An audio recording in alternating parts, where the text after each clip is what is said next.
We're going to read the first part of the whole gospel today. Matthew chapter 12, it says, one day, some teachers of religious law and Pharisees came to Jesus and said, Teacher, we want you to show a miraculous sign to prove your authority.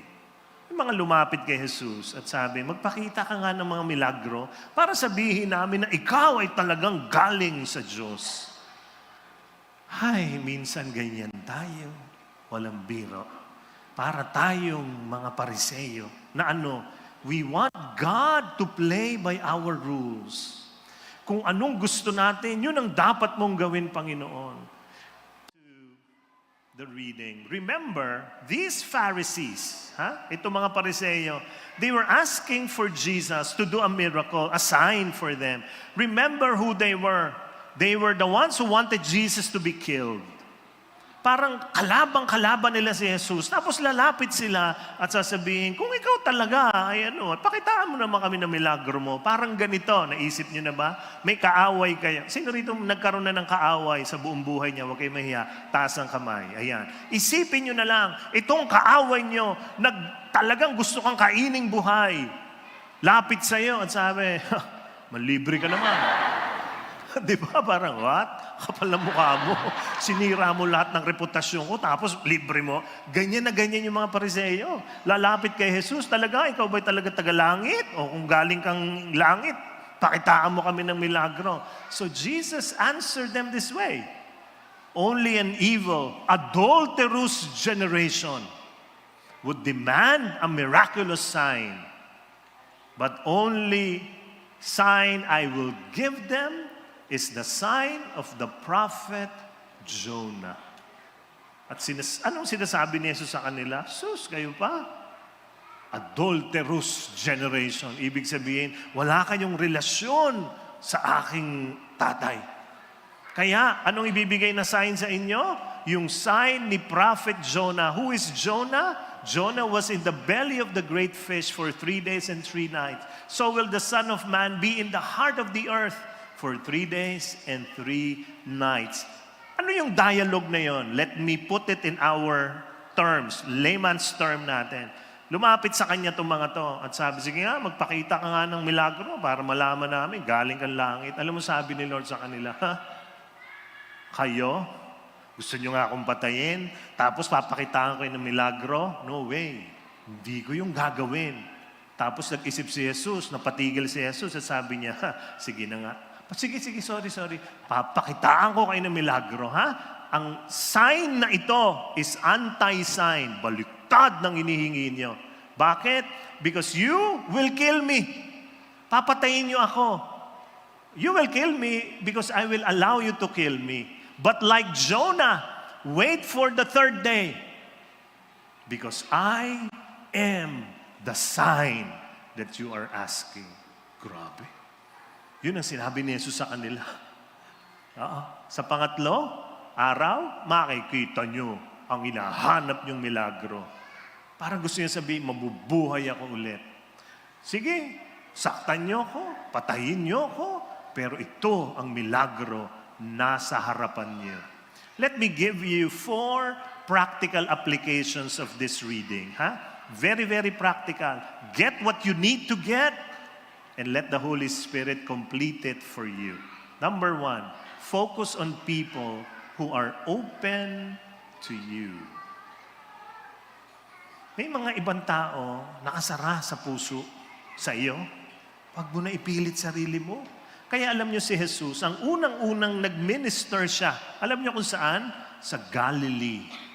Yun ang una. Hindi siya pumunta sa ibang lugar.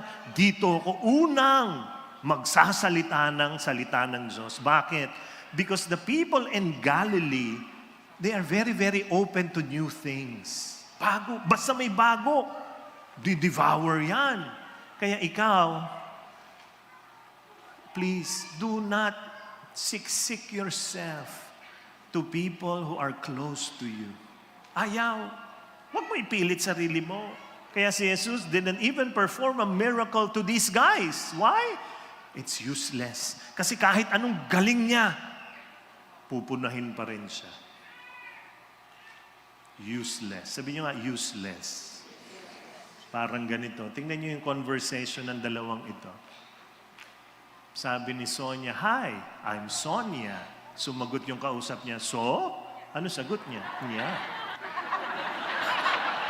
Galing. Talaga, pag yan ang kausap mo, useless, di ba? O ito pa, humingi ng pera sa iyo anak mo, "Mami, Daddy, mag-aaral po ako sa coffee shop." Sa coffee shop, ha? Aral siya. Ito nangyari, oh.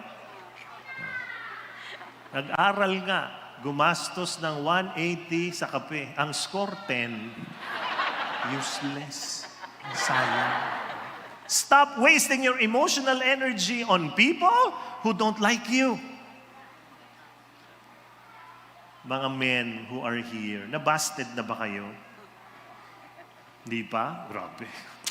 Yan mukha mong yan, di ba? May lumapit na isang boy doon sa girl. Natipuhan niya eh. Lapit. Paglapit niya, sabi nung boy doon sa girl, "Hi, miss. Can I pa lang." Alam mo, sabi nung babae, Sorry. Nagbigay na ako ng donation sa mga kasamahan mo." Grabe, no? Umpisa pa lang, ayaw na. Sa school, nakita nung isang boy yung girl, nilapitan. Sabi niya, "Miss, anong course mo?" Sumagot yung babae, "Nursing." Alam mo, sagot nung lalaki, "Oy, ako, Bachelor of Falling in Love. Major in you." Sagot nung babae. Nag-shift na pala ako, hindi na nursing. BSBK, major in WKC. "What?" Sabi ng boy. "BSBK, major in WKC? Ano yon?" Sabi ng babae. "Bachelor of, sorry, busted ka. WKC, wala kang chance." Huwag yun na ipilit. Pag ayaw, huwag ipilit. Bakit? Pagod kayo. Remember, even how good you are, not everybody will like you. Tama ang sinasabi ng mga kilala kong pare. Sabi nila, "Nako, sa panahon ngayon, ang daming komentaryo. Ang dami nagko-comment sa mga post. Lahat na lang. Panay may comment. So pag ayaw, okay. Hugas kamay. Lipat tayo sa may gusto sa atin. Dito tayo. Work with people who want to work with you. And believe that there are enough people out there whose hearts are open to you. Kaya si Jesus, hindi niya pinakitaan ng milagrong mga to. Bakit? Useless.